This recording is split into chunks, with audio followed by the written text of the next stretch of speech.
Hi there, folks. It's great to be with Charlie Mulgrew here on the podcast. Hi there, Charlie. Hi, how you doing? You look like you're in the space shuttle there.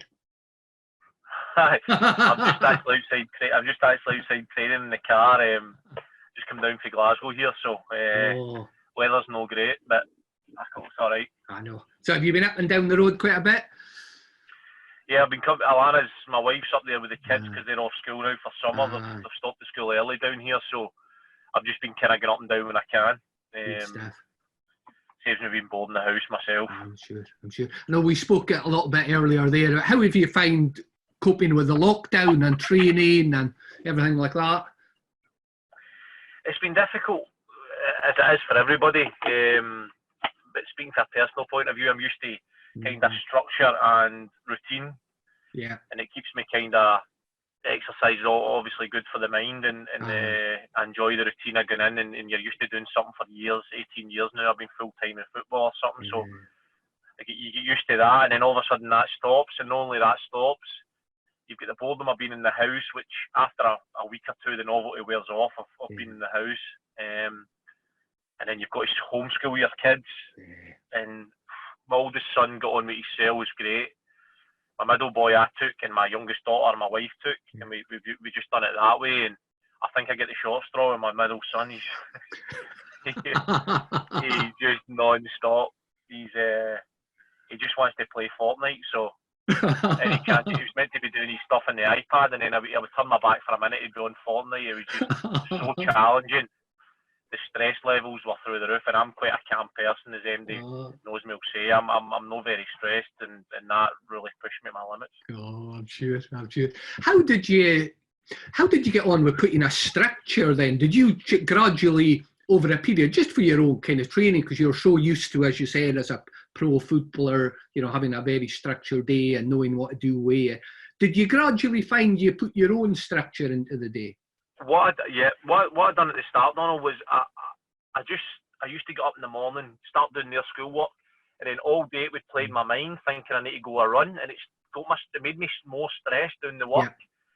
All it did is play in my mind about I need to run, and that would build my stress levels. And especially as longer his work took in the mornings and the afternoons, it just got to me. So I thought I need to change this.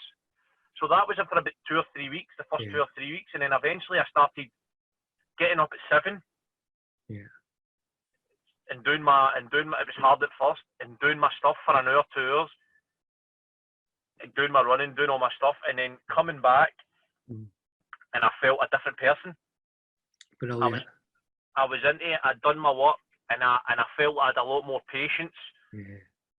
It totally cleared my mind. I'd done my work in the morning, and then I got on with his work. Don't get me wrong, it was still challenging, but it was a lot better than what it had been, because I took that weight off my mind of the exercise I had to do. And as much as I looked forward to the exercise, when you were doing it, you couldn't wait to finish it. So I was never actually in the moment of. Do you know what I mean? I was always thinking about what's. Totally. And I actually started reading a book called The Power of Now. Eckhart Tolle. Yeah. And that kind of helped me as well with that kind of stuff. So I put that structure in place. I started getting up early, doing that, and then the rest of the day was getting on with his work, and then it was fine for there. That's brilliant. You worked out how to do that, Charlie. Because what a lot of people do, even within sport and within business, and when you've got a lot on, you're never totally in the now. And a lot of people, myself included, when you get things, you're not doing what you have to do. You're doing it, and then you're thinking, I have to get through this as quickly as I can to get on to the next thing, And what another thing people do is, and you've described great there, is I've got things to do in the morning, and in the back of my head I have to train, and before you know it, it's 5 in the afternoon or 6 at night, and you think, God, I haven't got time now, when something else comes, and then you get really hard on yourself. So. It was mad because all I did was look forward to training. And then when I was actually training, I looked forward. I recognised myself that I was looking forward to finishing, and I was never actually in the moment and be fully conscious of what I was actually doing. I was always thinking of getting past it. And naturally, when you're working hard in that, and I know when you're doing hard runs, you go a 5K, and the whole time that's just the nature of it, and that's probably why you get the buzz because it's so hard, and when something's so hard, you want it to end. But I recognise getting up in the morning, I was reading that book, and I just became a bit more conscious and trying to be in the moment, and it wasn't easy, but I got better at it as I went. And that's great, Charlie, because you'll have experienced it playing football. When you hear that word, in the flow or get in the zone. When you're no thinking about, you're just playing, you're seeing and doing, and you're lost in the game. Those moments and those periods, and it's interesting because a lot of people think that that's long periods, but usually they're quite short. And what you've described there is exactly as there's usually a tension.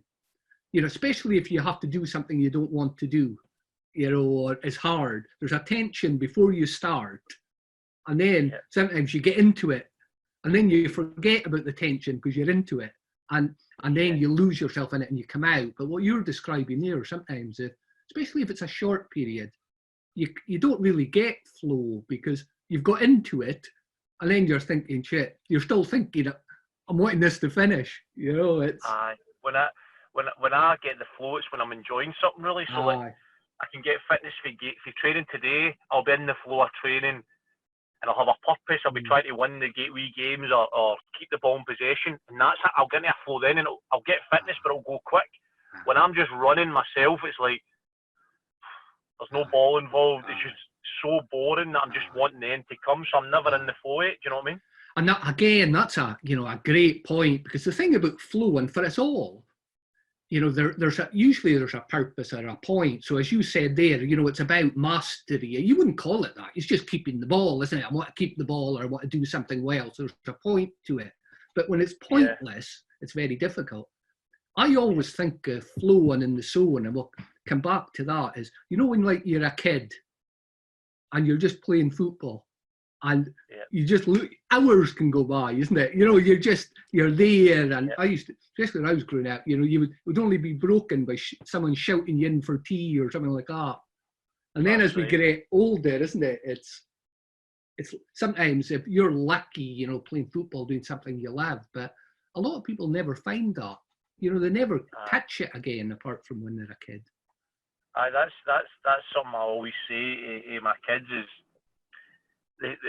for me, the secret to happiness is finding a job that you love and you enjoy. And I don't know if there's many jobs out there like that, but I know I love mine, I enjoy mine. And coming to work every day isn't a chore.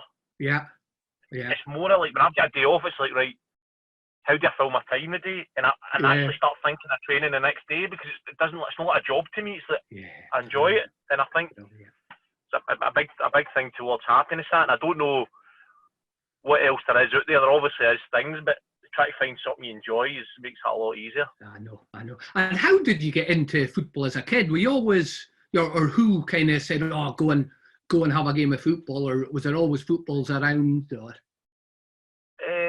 My first memory of football is, my dad was never a big football person. He kind of liked it, but he wasn't massive into it. He was more into horse racing and racing greyhounds and that type of stuff, and his family were as well. But they kind of always had one eye on Celtic. And then I remember when I was younger, I moved into a house in a place in Kirkintilloch, a place called Waterside in Kirkintilloch, and it was a small village type thing. And we went to look at the house. I think we were just moving in and we were looking at the house. And I was only 4 or 5, so when I look at my daughter now, my daughter's 5, I'm thinking, I wasn't that wee, surely, but I was, because when I look back at the dates, it was 1991. Yeah. So I've walked out, and there's loads of kids, 6, 7, 8, 9, playing on the grass, verge. And I remember walking over and standing and watching them play. But I don't know where it came from. And I often speak to my mum about it now, because obviously my dad's passed and that, so I speak to my mum about it, and I think when I was watching the boys play, I knew there was an inner confidence. I knew I could play and I could do well there, but I was too shy to ask, so I just stood and watched. Aye. And then they said to me eventually, after I must have looked desperate now when I look at them, just staring at them. They said, "Do you want to play?" And I played. I've joined in, and I remember taking people on, and I remember thinking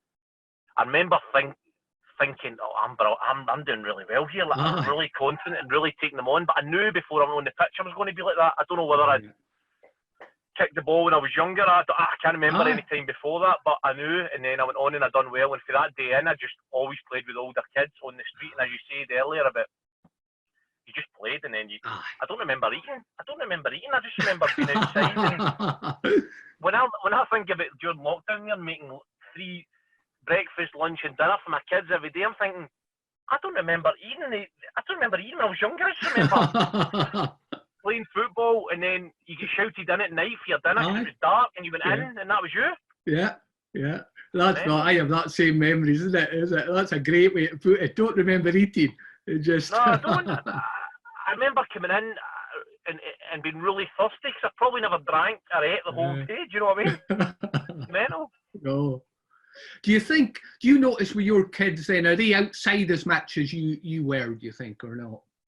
No, they're not, because when I look at my daughter now, I'm like, I would never let her go across the street to play like that. And maybe I'm overprotective, or maybe the world's changed a wee bit. But my older son's now started to go out and play, and I love it. It gives me a sense of satisfaction inside that he goes and plays with his mates, and it's a big part of growing up in it. Yeah, huge. It's changed a wee bit, but I still think you need to get out there and you need to live and you need to experience and you need to play chapdoor runaway and you need to play football and you need to do these things, don't you? It's and he's starting to do it now, which is good. But they don't do it enough. I was doing it from that age of 5 to whenever. You were probably the same. Aye, certainly, and certainly at that, I football just given me so much. Just I used to travel a lot, even when I was pretty young, and I always remember just traveling all over Europe, and football was a common language. Whenever I could speak to, at that point, Kenny Dalglish. I remember I was watching a documentary on Kenny Dalglish last week, and it was. I remember seeing the bit of the tragedy in Heysel. I remember I came off a boat. I remember exactly the night I came off a wee boat in Marmaris in Turkey, way back in the 80s, and that happened. But it was Dalglish and Scottish footballers at that point. It was just a common language and soonness. Everyone knew them. And, even I used to be over in Israel, and I could play football with people straight away. You didn't need to speak the language. It's just a common language. It just gives you so much. How did you get into, what age did you go into the Celtic youth setup then? Well, I had quite a complicated upbringing in terms of, I stayed in Canada about 3 or 4 different times. My mum's family moved there years ago from Glasgow. So she was torn a wee bit between Glasgow and Canada, Toronto. So we used to go there. We moved there loads of times and then come 3 or 4 times and come back. I actually moved there and then come back. So I played in Canada, then I come back, and I eventually settled back here when I was about 10, 9 or 10, and I signed for Celtic Boys Club at the time. Right. And I went in a 5-week trial, 5 or 6 weeks every week. They just made me. I used to go to all the games and just watch and train. And eventually Celtic Boys Club signed me, and I played there under 10s and 11s. Then their under 11 season, Celtic started pro youth then, and it was the first under 12s team, and they were collecting players. So the first place they went to was Celtic Boys Club, and I think they took 5 or 6s from there, and then made the rest up further places. And we were the first under 12s team at that time. And that's when I joined Celtic at that age. Okay. And what coaches influenced you, in your teenage years then, Charlie? Who was the big influences?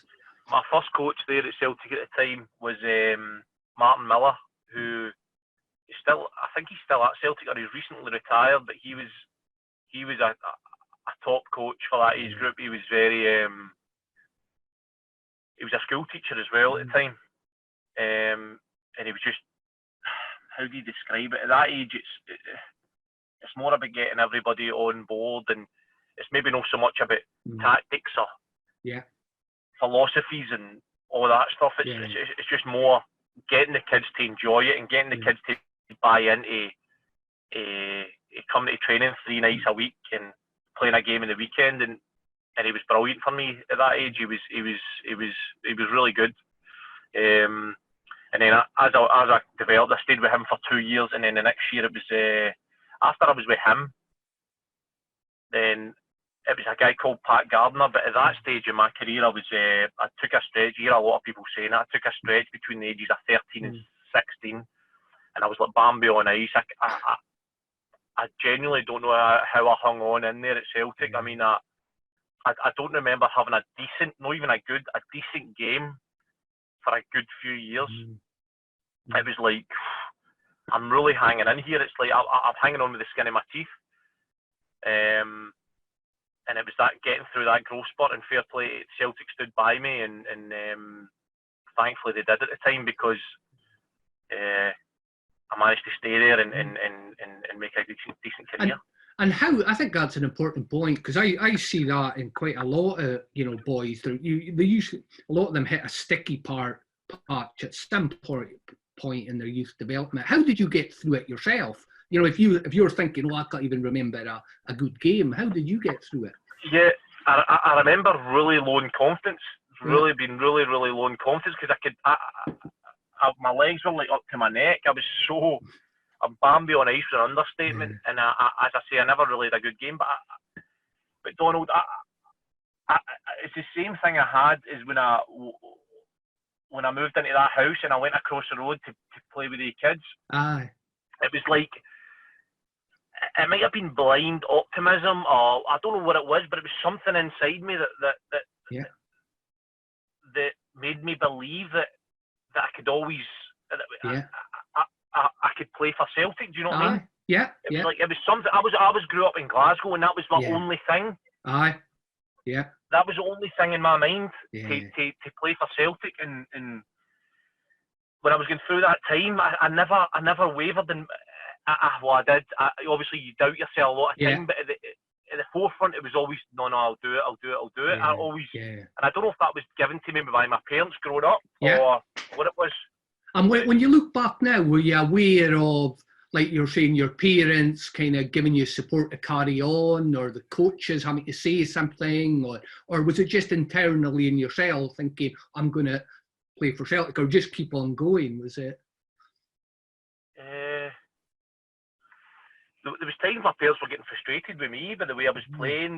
They weren't educated enough about growth spurts and stuff like that. They just look at their son not playing well and they think, what's going on? There was times, but I did still feel an inner belief from, especially I think my dad, an inner belief of he believed in me, and I think that was a real belief, because if it had been fake, you would maybe sense it. So whatever gave him that, that rubbed off in me, I think.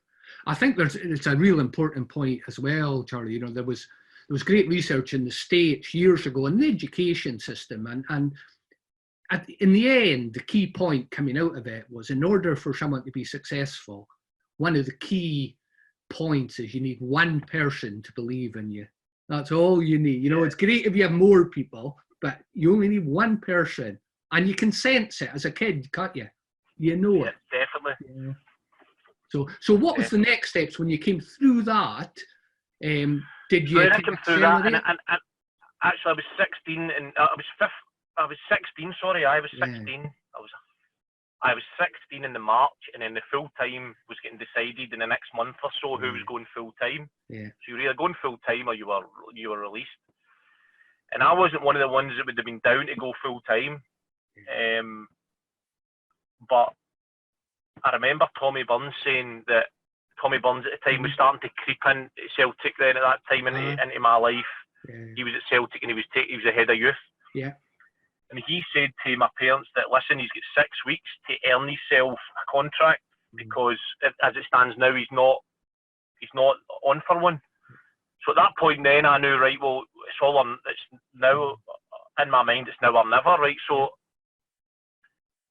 all of a sudden, I just started playing well. I grew into myself and just kind of started playing well. And with each passing game and training session, I just felt a bit more confidence. And then in that 6-week period, it went from not playing great to that 6-week period turning a 2-year deal. So a lot of players get 1 year. The extreme cases like McGeady, he signed for 3 years. Rocco Quinn, they were the standouts at our age group. and I managed to get myself a 2-year deal, and that was when I went full time. Then I went straight up with the older age group, so I'd done that well in that 6-week period. I went for not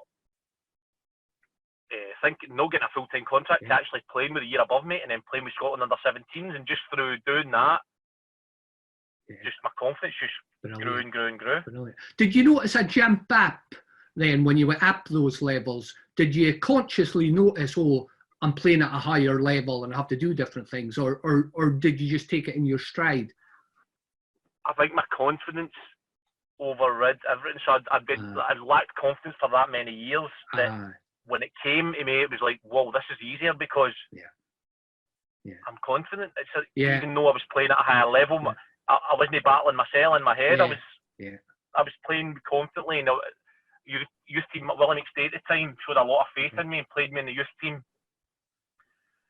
And I scored in my first game, and I played well. And then I played with Scotland 17s, and I played really well in a game, and it just grew from there, really. So if you were to look back now, and if you had any advice for young players coming through the youth setup and having that, because I think this is a great point, Charlie, coming through that sticky patches that you have, whether it's because of growth spurts or there can be a lot of different things happening. Sometimes people, as you say, can just move away and go to different clubs, or there's things happening. What would be your advice to a young player to come through that? Well, I've got a son now, and he's in the Blackburn Academy. He's 12. Right.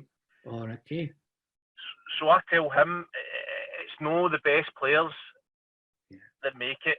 It's the ones that, because there's all going to be downs, there's going to be ups, there's going to be downs, there's going to be a lot of downs, and the ups will take care of themselves because you'll give you confidence and whatever. But the downs it's the ones that bounce. I know it's quite cliche, but it's the ones that it's not many times you get put down. It's the amount of times you keep coming back, and you keep that.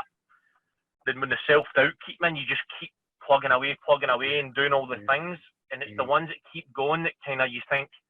I mean, I think a lot of people would say, but from my age group would say, and I wouldn't have thought he would have made it. Do you know what I mean? Or there's so many players like that. You think, I wouldn't have seen he would have been. If you look at Andy Robertson, for example, I use him a lot when I speak to my son. Where he was when he was younger at Queen's Park. And all that kind of stuff, but he never gave up. He kept going, and he look for the edge. He's won the Champions League. It's not how many times you get put down; it's how many times you keep going, and that's what I would say. Ability, hard work beats ability when ability doesn't work hard. And I know that's another cliche, but it's so true for me. Yeah, and that's why they're cliches, isn't it? Because we can laugh, but they're so true. And I use that. I think I put that on my Instagram quite recently about, turning up and doing your best. And it sounds so simple, but it's turning up when you don't think it's going well for you and still putting your all in, isn't it? It's it's so easy. The times when you don't feel like it, you're lacking confidence. You feel like everything's it's just turning up and continuing and moving forward is the. You've spoken about it before. I've listened about outside your comfort zone, and when you're coming out your comfort zone, it's pushing through that wee bit to just do it anyway and keep going. It's the ones that keep pushing and pushing and pushing are the ones that will grow. Yeah, I think that is so important. I'm aware you have to go into your training, Charlie. So what time are you having to go in just now? Well, it's another 5 minutes probably we've got, and then we can continue it if you want in the afternoon or tomorrow or something. So I think because we're talking about youth, maybe this would be a good point to pause and we can catch up as well there and talk about your senior career then. But I think just to recap there, I think that's just some great points, about having someone or people that really trust in you, and also I think I'm sure that you'll notice that I see a lot of young players think that they should feel confident the whole time. That they'll look at someone else and think, oh, they look confident, I don't. Do you see that? Definitely. My son, I try and give him as much advice as I can, but you need to put sometimes your mind in theirs, the doubts you have yourself, and they've never experienced it, so they don't know how to. So I just try and let him know that to trust what I'm telling him, because I've been through it, and understand you doubt yourself, and understand that one bad game, you sometimes think that fucking your career's ended. Aye.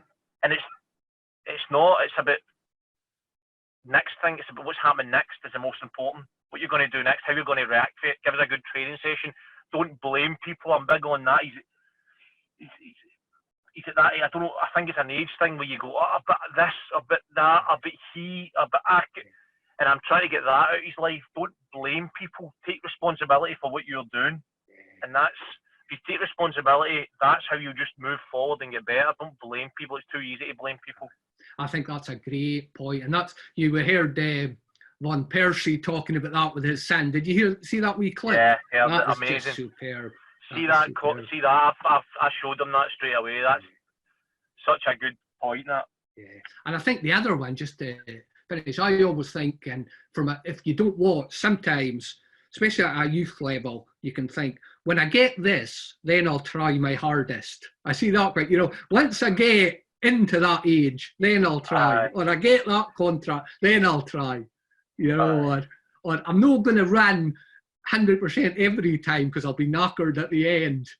And that's not trusting yourself, isn't it?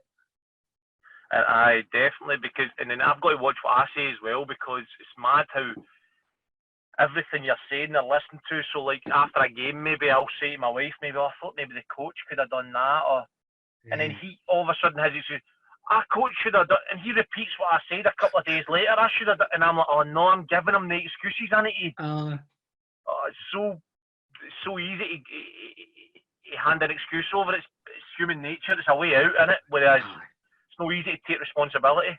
I know, because we all do that. Human nature as well is to look for reasons. I think that's on a serious point, one of the very hard things about coming through a youth setup, because sometimes something happens or you're not playing and it's nothing to do with you, isn't it? It's something because some other moving parts moved.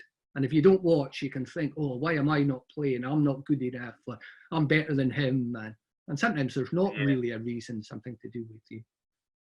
Yeah, definitely. There was another thing when I was coming through all the times when I wasn't going through a good spell. Every Easter holiday and Christmas time, they would take 5 players away for each age group, and Celtic would take them away to Largs, and they would train. There's always the 5 best players, the 5 that are maybe looking to get an S form. And I never went. I think I went once, but majority of the time I never went. And each time I never went, it was a body blow. It was like, oh, I'm not going.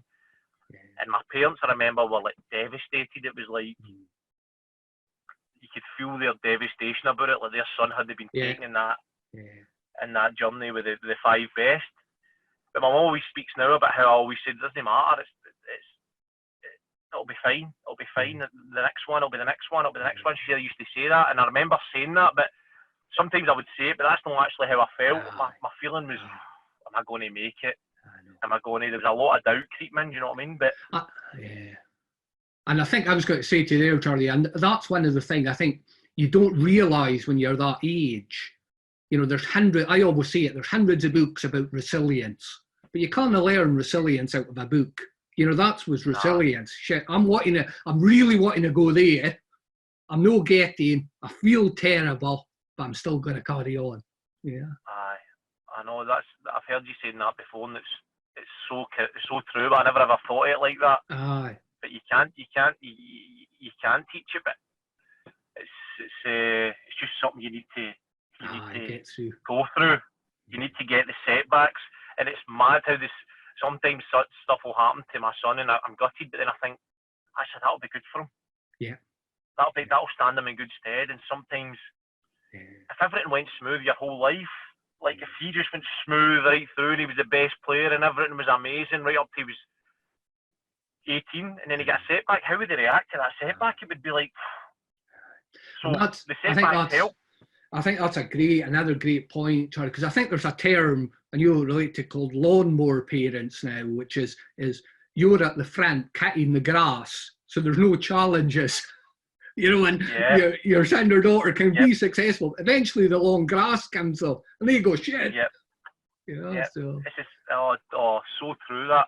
And I try to do that with my kids now. My mum's always like, "You're too hard on them. You're making them do chores and you're making them do that." And I'm like, "But I'm actually helping them in the long run." But it's just grands just saying, "Oh, you never get made to do that," and I'm like, I'm trying to help them in the long run, because I know the kind of harder you make it now with it being too harsh, the more they'll stand them in good stead. You know what I mean? I remember even small things away from football, moving in with my wife, my girlfriend at the time. She's my wife now, and small things like emptying the dishwasher. I was like, just having to pick up after myself, and I was like, and it's took me this long now to get into a routine of that's not so much a hassle even. Do you know what I mean? It's mad.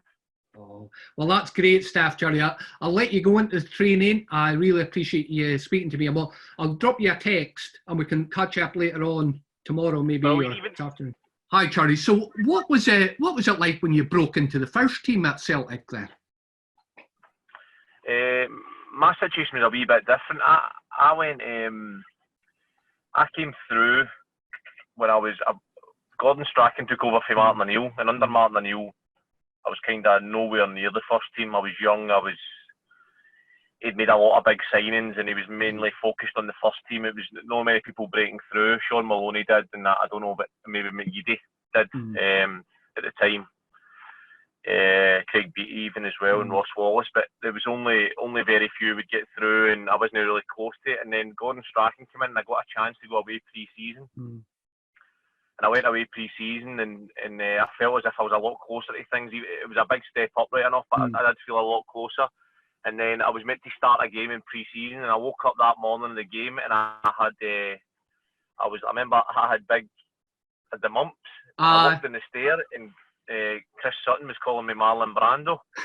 So I ended up having that for 3 or 4 weeks. I kind of halted that, and then that January came. Then I was training with the reserves and that, back to the reserves, and then that was kind of my chance. It was a chance. You don't get many chances at that age. The club's moving forward, and that was maybe my chance. And then the January came, and I went to Dundee United on loan. I asked to go on loan. Dundee United wanted me, and I went on loan there, and I done really well there. And then I come back in the summer, and I played 2 testimonial matches, Roy Keane and Shearers. And then that was kind of the summer I was looking to kind of break through. And then I come back to pre-season, and I just felt that I went away pre-season, played a couple of pre-season games, and just didn't do myself justice. And it was my own fault. I didn't do it right during the summer, Donald. When I look at it now, I live better now, and my attitude's better now than it was then. I'm probably fitter now because it was like that. So looking back now, I probably didn't prepare. That whole summer should have been geared for me trying to get in that first team, but it wasn't. I'd done well at Dundee United, and I kind of maybe got a wee bit ahead of myself, and then the opportunity came up. They were looking for a left back at the time, as that's the position I played in. So looking for an experienced player, and they wanted Lee Naylor from Wolves. So I ended up going on loan. I ended up doing a swap deal and going to Wolves with him. So I actually never made my debut at Celtic, apart from a couple of testimonials, and that was me, 20-year-old. I went to Wolves. Yeah. And how did you find it going to senior football was at Dundee United. Was it? And how did you find that then, making your debut and that step up to playing competitive, Premier League? Well, when I went and looked at Dundee United, my first game was Aberdeen, and I was desperate to play first team football at the time, and it was very nerve wracking. That's quite a big game, Dundee United, Aberdeen, and Aberdeen always bring a big crowd in that, and I was really excited. I actually played really well in the game, and I enjoyed it. I was confident coming for Celtic, having played for Celtic, having coming through at Celtic. I felt a lot of confidence going to Dundee United, so it was a great experience for me to play first team football and play with real competitive football and real football because it's competitive. People are playing for their careers. It's Celtic sometimes it's kind of false coming through and everything's given to you, and you're coming through at Celtic and you're playing reserve team football, and you're always winning games, and 3 or 4 years, 5 years can maybe not play too well, but you'll win the game and everything's all right. Whereas Dundee United, everybody was in it together, and it was competitive football, as you said. Did you find that step up and, you know, that excitement about playing competitive football, do you think that got the best out of you then? Did you notice that you were a bit sharper, or was it quite fluid? Did you notice a distinct change in you or not? I noticed a change, but because I'd went to Dundee United, having come through at Celtic, it was the confidence that I had there. I had a confidence that I'm a Celtic player. I come through at Celtic, so I've got a right to kind of play here. So that's what probably made me feel good, that I was confident in a first team. Whereas maybe if I'd played in the Celtic first team, I don't know if I would have been that confident. I would have been up for it and enthusiastic, but whether I would have been caught as confident, I don't know. So the step up at that time, because I'd went to Dundee United, I was getting a lot of good out myself because I was confident. What kind of, when you were making that step up then into the first team and into the competitive kind of environment, what coaches influenced you over that period, that initial period? Well, coming through at Celtic, when I went full time, I had a lot of dealings with Tommy Burns at that time. He was a very good coach. He was the first kind of coach that showed, when I think about it now, it was never a thing then, but he was the first coach that showed patterns of play and actually had a kind of system where it was the the winger coming inside at the time, and the fullback overlapping him, and then the centre back playing it over the top, or if the fullback dropped off, play it the winger, and it was some sort of pattern that he gave us. And when I think about that now and think about some of his training he done back then, he was maybe ahead of his time, and he's probably a coach that influenced me quite a bit then. It's interesting you say that, Charlie, because that's a question I often ask, especially if people's coaching. As a player, do you notice an increase in the amount of information you have to take in? And I suppose the tactical and game intelligence now, from what I've seen, seems to be a lot more than it was even, say, 10 years ago. Definitely, I can see it moved right on. I mean, if I compare the young lads coming through now into our first team compared to when I was kind of breaking through, that was never mentioned. There was never real game plans or as much detail as there is now, or patterns of play, or they talk.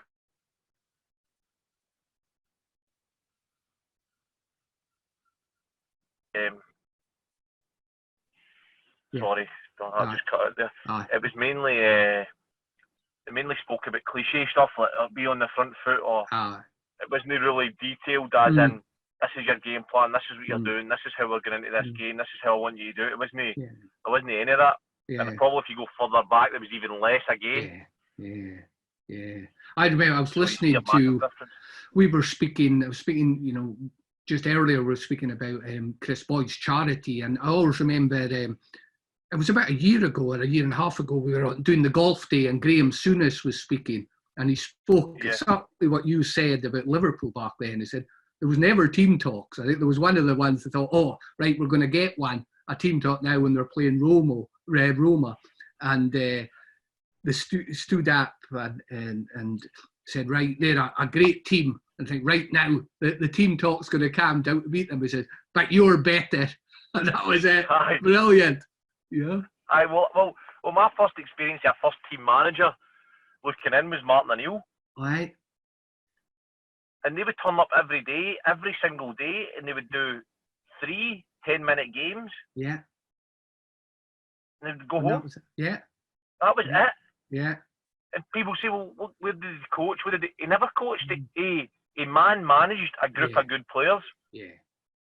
And it was like, when you think of tactics and everything that goes into it now, it was just that. And then people could probably tell stories. You've just told one there of whoever the coach was then. And people talk about Nigel. Yeah, and Nigel Clough and all that. Like, it was even less so then. So it was mad. That was my first experience, a first team seeing a coach do that, and it's totally different. It's a totally different game now. Yeah. And I think if you had listened to the podcast with Chipper, with Brian Rice, obviously Martin O'Neill would have come through with Brian Clough. That's right. That's what Chipper says. I think there was It was really simple, no extra training, and that's the genius of simplicity for them, though. But it were good players, wasn't it? Yeah, they were good players, and I think everybody, that's what happened then. I think there was no other teams doing it, so probably the best managers stood out and had the best teams, whereas now there's that much detail and that much preparation going into it now that I would probably say it needs more than that. Yeah. That Do you my think opinion. the amount of information sometimes overwhelms players, do you think? Or do you think players can take in what they need? No, I think it does. I think it can. Yeah. I think that's the genius of a good manager these days, is how to relay that, whatever he gets and the information he gets, it's how he then relays that to his team and cuts it down to as simple as a 10-minute analysis with 3 or 4 key points with and without the ball, and that is as simple as put all the information together and come up with something simple, because if you start showing too much information, players are taking that all in. Yeah, that's good. If we come back to your career, Charlie, when I think back, and I was thinking last night and about you being at Aberdeen and how I perceived it, your game increased. You seemed as if you took a step up there. Did you feel that, or is that just a perception? No, that's true, because I worked under Gordon Strachan at Celtic, and Martin O'Neill to start with, not much dealings with him, and then Gordon Strachan, and then I was beginning to learn to grow up and become a man in football, and as I said about Celtic, you come out of Celtic Park as a young lad and you're signing autographs. There's people outside asking for your autographs. You've not kicked the ball yet. You sometimes think, you've cracked it a wee bit, and you've not done anything, and you've not. It's difficult coming through at Celtic sometimes, because everything's handed to you, everything's made so good for you, and so I worked under Gordon Strachan, and then I went to Wolves at the time, thinking, I'm going to go and play at Wolves, and it's somewhere else, and I bump into Mick McCarthy. He's the manager, and he's just similar to Gordon Strachan, and it very strict, very straight line, very straight laced, very demanding every day. And I took another level of growing again, and I didn't play much at Wolves, but I would never change that experience for the world. I moved away, out of my comfort zone, out of Glasgow, and it was like, geez, every weekend I was travelling back. It was a lot for me. It was a lot. Every day was hard, and I had a couple of injuries early on. Mick McCarthy was on me constantly to lose weight, to get fitter, to be a proper professional. And I was like, well, I thought I was a professional before, but I wasn't. So that made me grow up, and that made me, that was a real learning curve for a couple of years there. And then Aberdeen came in for me, and I went back to Scotland, a different person. I was a whole different person. Brilliant. You see what you said there, Charlie? That's a great story, because you would just see you playing at Aberdeen and you wouldn't know so much, as you said, what you think, because that's the growing up, the coming out, the comfort zone. It's all hidden, isn't it? People don't see that bit. Yeah, and it's funny how you say people don't see it, because the amount of people that say to me, you went from Celtic to Aberdeen. Yeah. And I'm like, they don't realise that they 2, 3, 4 years between that was probably the making of me. There was other things too, but they things I would never swap. People say, why would you not swap? You never played at Wolves. But what I learned under Mick McCarthy, Gordon Strachan, how to actually grow up, be a man, and live, and all the stuff off the pitch and all that is definitely it's people wouldn't see that, what I went through in that time to then go and play at Aberdeen. And what was it like going back to Celtic then for your? And then my contract ended at Aberdeen. I had 2 years there. My contract ended, but in the March, I'd spoke to Neil Lennon, and he said to me, "Don't sign anywhere. If I potentially get the job, you can maybe come here. You could potentially come here. Don't sign anywhere before you tell me." And I was like buzzing. But then it went quiet, and I went and met Sheffield United, and I went and met a couple of teams. I went and met them down south. I met another team. I can't remember, Huddersfield. I maybe spoke to, and I was there. I was in a holiday in Turkey, and I was ready to. They were wanting an answer, Sheffield United, and I thought Celtic was burning away in the back of my mind. my agent kept phoning me, and I just picked up the phone to Neil Lennon. I said, I'll just phone him, and I phoned him, and he answered. I said, listen, I'm ready to sign for Sheffield United. I'm not making this up. I'm telling you before, because you told me to let you know. And he said, don't do it. We're going to sign you. I was like, right, okay. And within an hour, 2 hours, everything was agreed. Peter Lawwell had been on the phone. Everything was agreed. It was just a matter of signing, and I cannot describe the feeling of that, because I grew up in Glasgow, wanted to play for Celtic, and actually to return there as a first-team player was unbelievable. An unbelievable feeling for me and my family, and something that I'd dreamed of my whole life. And I think that's a great example of resilience, Charlie, because I was thinking there can't be that many people that's done that, is there? You know, that's gone away, that's worked, gone to different clubs, and then come back. You know, so I can't think that there's many. No, there's not. I think maybe Sean Maloney did it, didn't he? But he'd played first team football and come back. But I think that when you grow up, you want a lot of players for Glasgow that play or Scotland, and you get full time with Celtic. Your whole dreams, all your eggs in one basket to play for Celtic, and you've maybe not even gave a thought to what if this doesn't happen. You're maybe thinking, and then it doesn't happen, and it's mad how the amount of people that just don't play the game again. But when you actually think about it, when you're at Celtic at 17, 18, 16, 17, 18, you're probably the best, give or take a few, you're the best bunch of players in Scotland, along with Rangers. And so there's no reason why you can't go for Celtic to somewhere else. And that was maybe my thinking, that I could maybe go and play somewhere else. But then I got a setback at Wolves.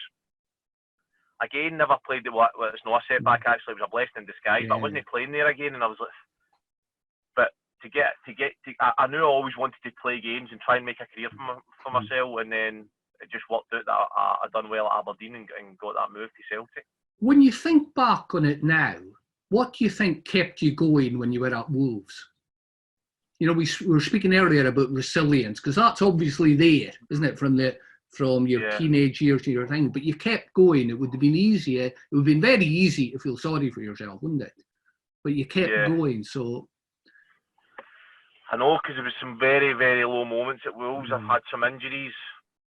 Things weren't doing well on the park, but then I remember getting called up for Scotland 21s, and I remember going, right, I hadn't been playing at Wolves, so I was going to go and enjoy my game with 21s, and then in the warm-up, I'm buzzing ready for the game, Germany at Broadwood it was, and I done all the ligaments, my ankle in the warm-up, and I was thinking, just can't get a break here. And I was out for 10 weeks with that. I come back, and the first game back, I done my other ankle exactly the same. I was like, but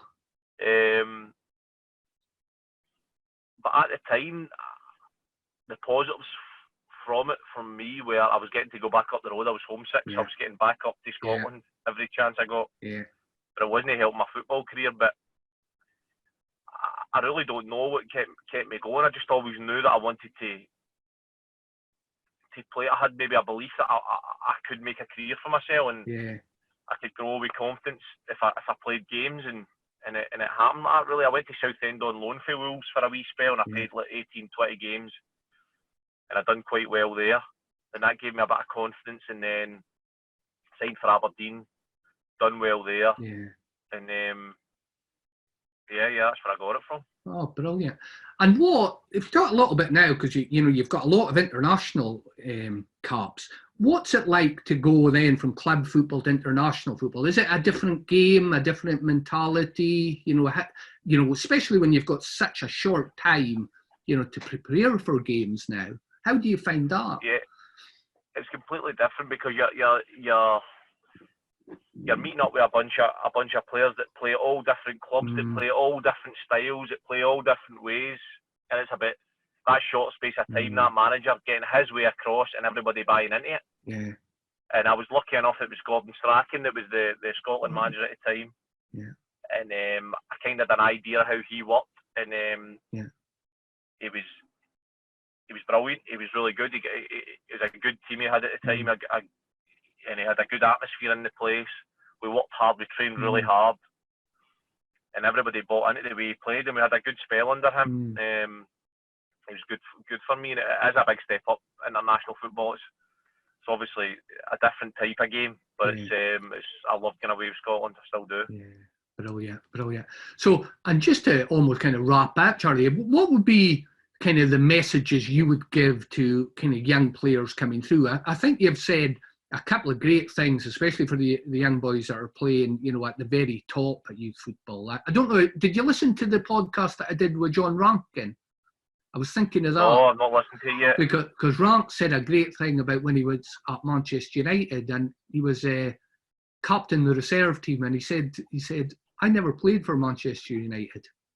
And that was, I thought it was such a brilliant way to encapsulate. He said, I came back and I played for Ross County, and then I played first team, but says I never took it, even though I was going through the youth ranks. I was a Manchester United player. And I'm hearing you were saying that about, the dangers sometimes, isn't it? If you're at Rangers, Celtic, Aberdeen, Hearts, Hibs, you think you can be there, isn't it? Yeah. You've the got advice it. I would give you, you just need to don't get carried away. I mean, I don't know how else to say that, but you've just got to keep your feet in the ground and every single day try and improve your game and make yourself better, and realise that you've not made it until you've actually played loads of, and even at then, even when you've played loads of games, there's never a point where you think, you can never rest. There's too many people coming through. You just need to every single day improve, and every single time you go into the grass, you've got to be 100%. Did you always? That's a brilliant one. Always give 100%. And I suppose when I'm reflecting on your journey there, it almost seems as if you were always took, right, the next step. I'm just going to work on what's in front of me at that time. Did you do that, or did you look ahead? I did look ahead. I did look ahead, to be fair. But when the first time I never, maybe when I went to Aberdeen and I just thought, I just want to play games here, so let's just play games. So I simplified it. Let's just play games and see what happens, and just try and be. And I think in that 2 years at Aberdeen, I think I missed maybe one training session in one game in that 2 years. I remember thinking, I'm training every day and I'm playing every game as much as that's my aim. And I think I managed to do that, and then the rest kind of took care of itself. Brilliant. And so when you look going into the future, what's your goals going into the future for yourself in the game then? I'm right into coaching now. I've started my A license during the lockdown. I've done my B, obviously. I've started my A, and I'm big into the coaching side of it now. I've not got a lot of coaching experience, but I've got a decent amount of knowledge, I think, that I've picked up just naturally through the years, and it's something I'm really interested in. It's something I want to do going forward. I can still play for a few years, hopefully. But I've got that going on in the background to see what opportunities come up. I need to really get on the grass and do a bit of coaching and prove to myself that I can actually put a session together and get my message across and get a bit of practice doing that. And then I've got a bit of ambition to be a manager in the future. What is it about the coaching you enjoy, Charlie? What is it you like about it? I'm fascinated with game plans and ways of playing and the way teams play. I've never thought about it as much as I have in the last 6 years as I have. I've never, before that, I never used to think about it. I used to just go on the pitch and do my job, and I think there's a place for that as well. I think when you're young coming through, just go and think about, get on with your job. I think there is a definite place in that, because now sometimes I can be training and I'm thinking about tactics. I'm thinking about, why is he not doing that? If I was a coach, I would do this. And sometimes it's not a great thing, because it stresses you a wee bit, and you're getting worried about things that you can't control. So it's good in a way, because it gives you a good outlook on the game and a way to look at the game. But at the same time, it's I want to concentrate as much as I can in playing, and then that'll take care of itself. But I'm really fascinated with setting up a team to play against another team and seeing how that works. Yeah, brilliant. I'm fascinated by it. I love it. I watched a thing yesterday on Bielsa as well. Oh, that would be interesting. We played against his Leeds team recently. It wasn't too detailed, but it was a lot of people talking about how good he was. Aye, brilliant, Charlie. Well, all the best for the future, and thanks for taking the time to come on and speak to us, Charlie. Cheers, mate. Brilliant. Thank you. Cheers.